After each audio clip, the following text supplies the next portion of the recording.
25 and 26 of 30 days weight loss சேலஞ்சில் இன்றைக்கி என்ன சாப்பிட்டு தான் பார்க்க போகிறோம். மார்னிங் ஒரே ஒரு எக் தோசை, அது கூடவே கோகனட் சட்னி வச்சு பிரேக்ஃபாஸ்ட் வந்து கம்ப்ளீட் பண்ணிட்டேன். இன்றைக்கி சண்டே ஸ்பெஷல் வீட்டில் mutton biryani. So mutton biryani அது கூட பீசஸ் ரைத்தாலாம் வச்சு ஆஃப்டர்நூன் லஞ்சும் வந்து கம்ப்ளீட் பண்ணிட்டேன். ஆஃப்டர் 4:30 போல் கொஞ்சமாக இஞ்சி டீ தான் எடுத்துக்கிட்டேன். டின்னர் அரௌண்ட் 7:30க்கு 2 கோதுமை தோசை, அது கூடவே கொள்ளுப்பொடி வச்சு டே 25 ஹாப்பியாக கம்ப்ளீட் பண்ணிட்டேன்.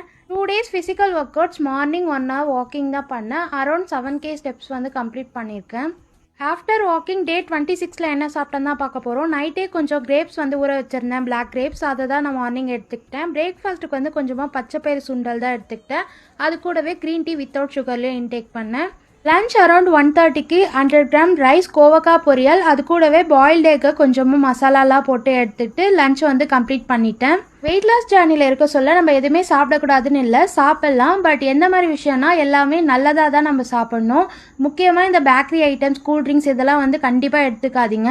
4:30 போல் கொஞ்சமாக டீ தான் எடுத்துக்கிட்டேன். Very light sugar. நான் வந்து சுகர்லாம் கட் பண்ணிவிட்டு கருப்பட்டியில் சேஞ்ச் ஆகலான் இருக்கேன். அது ஆர்டரும் போட்டிருக்கேன், சீக்கிரமாக வந்துடும். அதுக்கான அப்டேட்ஸும் நான் கண்டிப்பாக உங்களுக்கு அப்டேட் பண்ணுறேன். டின்னர் அரௌண்ட் 7:30க்கு 2 கம்பை மதியானம் வச்சு தக்காளி தொக்கு வச்சு டின்னர் கம்ப்ளீட் பண்ணிட்டேன். இந்த மாதிரி healthy food and weight loss ரெசிபிக்கு மறக்காமல் என்னை ஃபாலோ பண்ணிக்கோங்க. பாய்.